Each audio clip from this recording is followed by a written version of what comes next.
Hello दोस्तों, कैसे हैं सभी लोग। आप सभी का आपका अपना चैनल IND मैथ रिजल्ट्स में आपका स्वागत है। हम लोग त्रिकोणमिति का क्लास 1 देख चुके हैं, ये क्लास 2 होगा और त्रिभुज के टाइप्स ऑफ त्रिभुज के बारे में हम लोग पढ़ चुके हैं। उससे आगे पढ़े और त्रिकोणमिति में, पूरे त्रिकोणमिति में सिर्फ समकोण त्रिभुज के बारे में हमको पढ़ना। चलिए हम लोग देखते हैं। जैसे हमको समकोण त्रिभुज के बारे में पढ़ना है तो ये समकोण त्रिभुज होता है, ये समकोण त्रिभुज होता है। अब ये समकोण त्रिभुज क्या होता है? कोई एक कोण की माप 90 डिग्री हो, समकोण त्रिभुज कहलाता है। तो ये 90 डिग्री का ये कोण है, ये 90 डिग्री का कोण है। 90 डिग्री के सामने वाला भुजा हमेशा कर्ण होता है, ये कर्ण होगा। ये क्या होगा? कर्ण। और इंग्लिश में हाइपोटेनस होता है, इंग्लिश में हाइपोटेनस होता है, जिसको हम लोग H से सूचित करते हैं, तो ये H होगा, हाइपोटेनस, हाइपोटेनस। और हम लोग यहां मानेंगे थीटा, यहां मानेंगे थीटा, तो ये कोण हो क्या हो जाएगा? ये कोण होगा 90 माइनस थीटा, ये कोण होगा 90 और माइनस थीटा। ये थीटा के सामने वाली भुजा लंब होगा, थीटा के सामने वाली भुजा लंब होगा, जिसको हम लोग इंग्लिश में परपेंडिकुलर कहते हैं और इसको हम लोग P से सूचित करते हैं। तो यहां P, ये P। और ये 90 माइनस थीटा के सामने वाला क्या होगा? बेस होगा, मतलब ये आधार होगा, ये आधार होगा, जिसको हम लोग इंग्लिश में कहते हैं बेस। हम लोग B से सूचित करते हैं, तो ये होगा B। और ये समकोण त्रिभुज का एक आइडेंटिटी होता है, ये होगा सबसे बड़ी भुजा का स्क्वायर और दो छोटी भुजा के स्क्वायर के योग के बराबर होता है। हम लोग यहां लिख सकते हैं कर्ण का स्क्वायर, ये कर्ण का स्क्वायर बराबर है ये लंब का स्क्वायर प्लस आधार का स्क्वायर, आधार का स्क्वायर। अगर सिर्फ हमको कर्ण निकालना है तो कर्ण बराबर रूट अंडर हो जाएगा लंब का स्क्वायर प्लस आधार का स्क्वायर, आधार का स्क्वायर। हमको ये कर्ण दे देगा, लंब दे देगा, आधार पूछ लेगा, या कर्ण दे देगा, आधार दे देगा, लंब पूछ लेगा, या आधार दे देगा, लंब दे देगा, कर्ण पूछ लेगा। मतलब तीनों में से किसी दो का मान दे देगा, एक का मान पूछ लेगा। जैसे में आपको दे दिया जाएगा ये समकोण त्रिभुज है, ये 90 डिग्री का कोण बनाता है, ये A है, ये B है और ये C।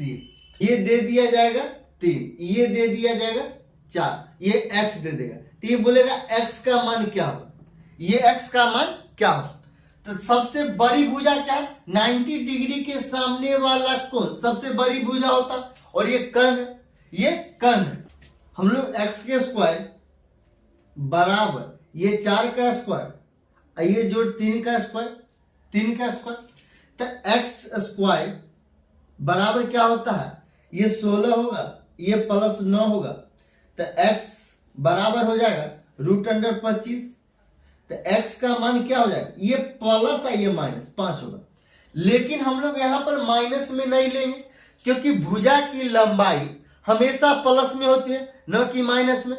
हमेशा प्लस में होगी भुजा की लंबाई, तो लंबाई हमेशा प्लस में होगी, तो ये प्लस 5 होगा, ये प्लस 5 होगा। तो x का मान क्या हो जाएगा? x का मान 5 हो जाएगा। x ये आगे आपको दे देगा, ये समकोण त्रिभुज है, ये समकोण त्रिभुज है, ये दे देगा 13, ये दे देगा 12, ये दे देगा 12, तो ये दे देगा x। x बराबर क्या होगा? तो बोला जाएगा x का मान क्या होगा? तो x बराबर 1। तो हम लोग कैसे निकालेंगे? तो सबसे बड़ी भुजा क्या? ये 90 डिग्री के सामने वाला भुजा सबसे बड़ी भुजा, तो ये 13 का स्क्वायर हो जाएगा बराबर ये 12 का स्क्वायर हो जाएगा और जो एक्स स्क्वायर हो जाएगा, एक्स स्क्वायर हो जाएगा। ये 13 का स्क्वायर कितना होगा 169। ये 12 का स्क्वायर कितना होता है 144। उधर प्लस में है, इधर आएगा तो माइनस में, तो माइनस 144 बराबर कितना होता है एक्स स्क्वायर। तो ये 25 हो जाएगा बराबर एक्स स्क्वायर, बराबर एक्स स्क्वायर। तो एक्स का मान क्या हो जाएगा 5। तो ये एक्स बराबर कितना हो जाएगा 5।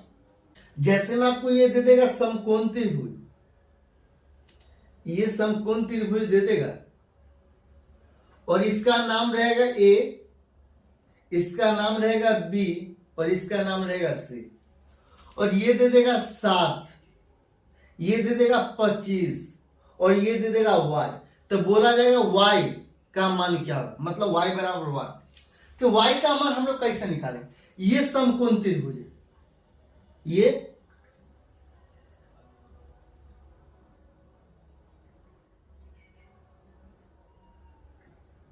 ये समकोण है, ये समकोण है। जिस कोण पर 90 डिग्री का कोण बने समकोण कहलाता। तो ये समकोण है, तो हमको y का मान निकालना है। तो y का मान हम लोग कैसे निकालेंगे, तो y का मान निकालेंगे समकोण के सामने की भुजा का स्क्वायर। तो समकोण के सामने की भुजा का स्क्वायर बराबर 7 का स्क्वायर, तो ये 7 का स्क्वायर प्लस ये y का स्क्वायर, तो ये y का स्क्वायर। 25 का स्क्वायर कितना होता है 625 होगा, ये 49 हो जाएगा 7 का स्क्वायर प्लस ये y स्क्वायर हो जाएगा, y स्क्वायर हो जाएगा।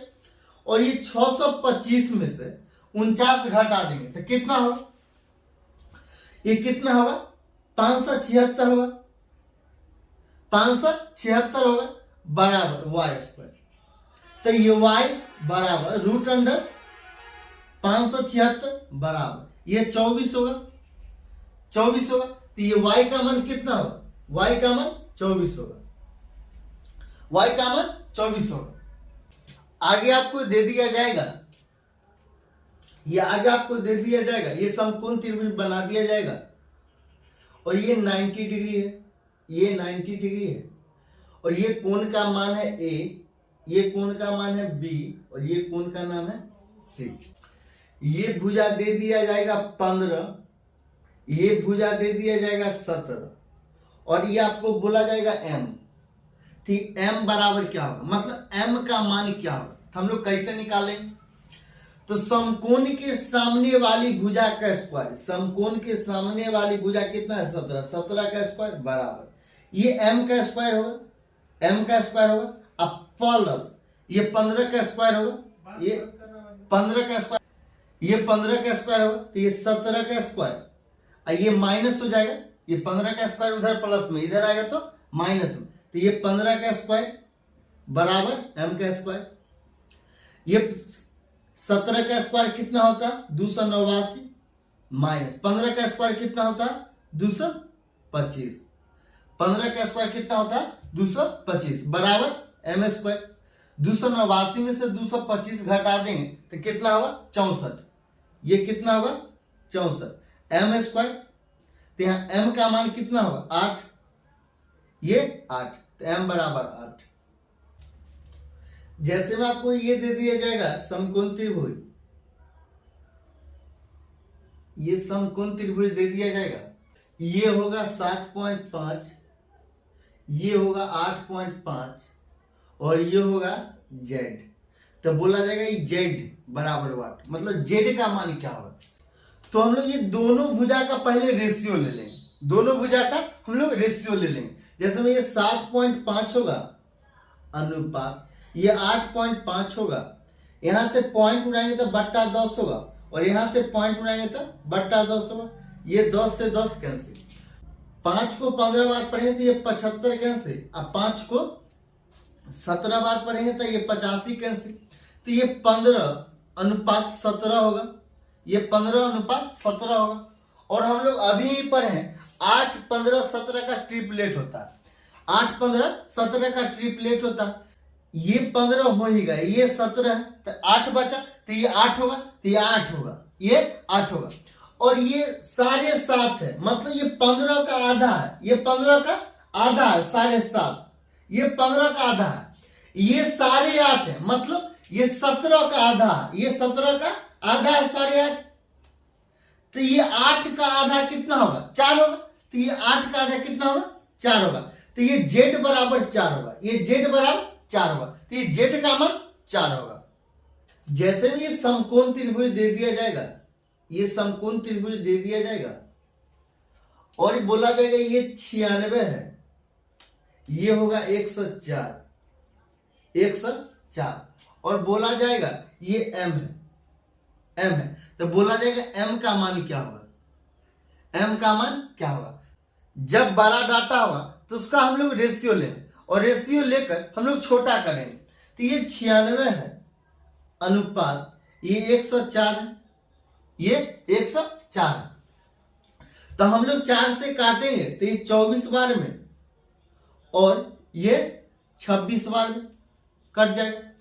फिर हम लोग 2 से काटेंगे तो ये हो जाएगा 12 अनुपात 13। अब नहीं कटेगा तो ये 12 है, ये 12 है, ये 12 है, और हम लोग ट्रिपलेट पढ़ चुके हैं 5 12 13, 5 12 13। तो ये 5 होगा, m का मान होगा 5, m का मान होगा 5, और ये 12 का कितना गुना? 12 8 96, 13 8 चलो 63। जब ये 12 को 8 बार गुना किया गया है तो 96 हुआ। ये 13 को 8 बार गुना किया गया है तो 104 हुआ है। तो ये 5 को 8 बार गुना किया जाएगा तो ये 40 होगा, ये 40 होगा। तो ये 40, 96 और 104 का ट्रिपलेट बनेगा।